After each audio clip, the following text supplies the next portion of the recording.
রামকিশোরবাবু কন্যার ব্যবহারে ক্রমশই বিস্মিত হইতেছিলেন। পোষাবে না মানে?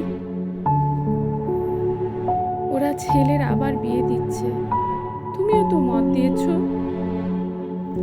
আমি মত দিয়েছি মানে? ওরা একজন অচেনা লোক তোমার কাছে পাঠিয়ে তোমার ঠিক মতটা জেনে নিয়ে গেছে। তুমি নাকি বলেছ ছেলের বিয়ে দেয়াই ভালো। রামকিশোর বাবুর নেপথ্যবাসী ভেতরের মনটা তখন বাহিরের মনের টুটি চাপিয়া ধরিয়াছে। হতবাক রামকিশোর তাহার একমাত্র কন্যার মুখের দিকে অসহায়ভাবে চাহিয়া রহিলেন। সরোজিনী জিজ্ঞেস করিল, সত্যি তুমি বলেছ বাবা?